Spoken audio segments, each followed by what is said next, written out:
வணக்கம். இன்றைக்கி நாம் குல்ஃபி ஐஸ் எப்படி வீட்டிலையே பண்ணலாம் அப்படிங்கிறத பார்க்கலாம்.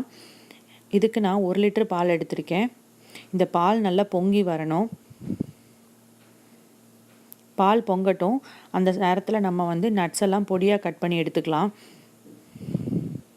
இதுக்கு நான் ஒரு 6-7 முந்திரி, ஒரு 5-6 பாதாம், ஒரு 5-6 பிஸ்தா, அப்புறம் ஏலக்காய் ஒரு 5 எடுத்திருக்கேன். இது எல்லாத்தையும் நல்லா பொடியாக நறுக்கி எடுத்துக்கலாம்.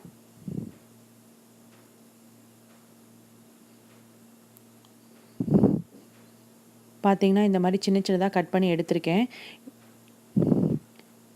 இதே போல் நம்ம ஏலக்காவையும் பொடி பண்ணிக்கலாம்.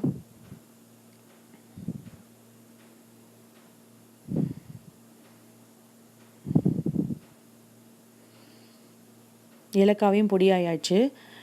இது தோலை மட்டும் தனியாக எடுத்துருங்க. இது நீங்கள் அப்புறமா டீ போட யூஸ் பண்ணிக்கலாம். பால் நல்லா பொங்க ஆரம்பிக்குது. பால் பொங்கின உடனே இமீடியட்டாக நீங்கள் ஃப்ளேம் ஆஃப் பண்ணிவிடுங்க.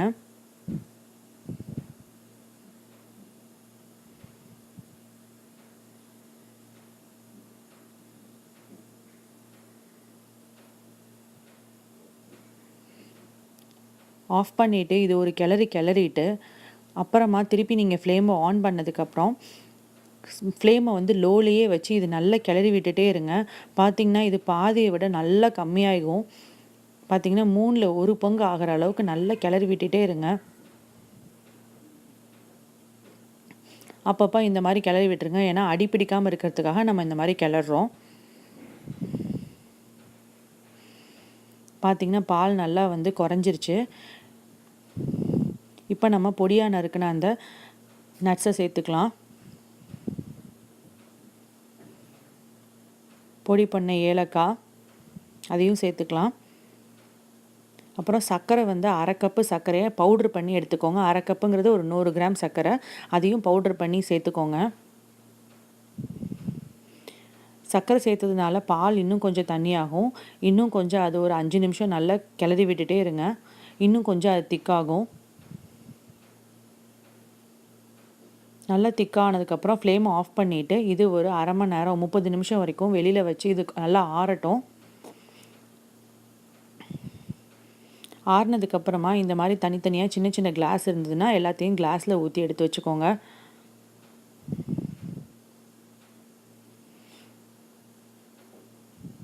மிச்சத்தை நான் இந்த ஒரு ஏர்டைட் பாக்ஸில் நான் வச்சு நான் அதை க்ளோஸ் பண்ணிக்கிறேன். அதே மாதிரி அந்த கிளாஸையும் நீங்கள் ஒரு ஃபாயில் வச்சு க்ளோஸ் பண்ணிவிடுங்க. ஏன்னா ஃப்ரிட்ஜில் வைக்கும் போது அது மேலே ஒரு ஐஸ் ஃபார்ம் ஆகும். அதுக்காக தான் நம்ம இதை க்ளோஸ் பண்ணுறோம்.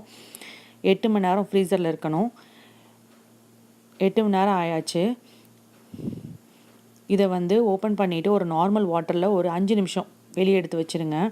நம்ம இந்த பாக்ஸில் இருக்கிறத மட்டும் கட் பண்ணி எடுத்துக்கலாம்.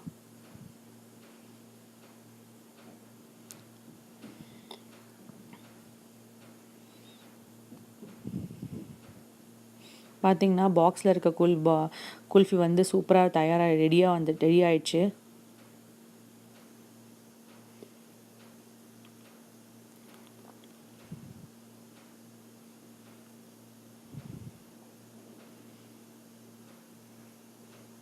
அதே மாதிரி இதை இந்த ஐஸ் ஸ்டிக்கை கேர்ஃபுல்லாக இதில் ப்ளேஸ் பண்ணுங்கள்.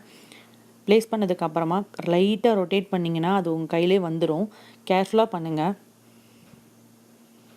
பாருங்கள், குல்ஃபி சூப்பராக ரெடி ஆயிடுச்சு.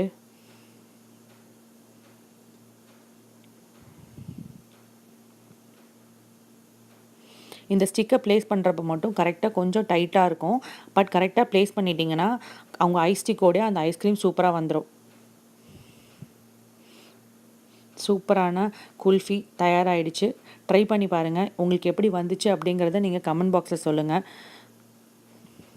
நல்லா இருந்துச்சுன்னா ஷேர் பண்ணுங்கள். தேங்க்யூ.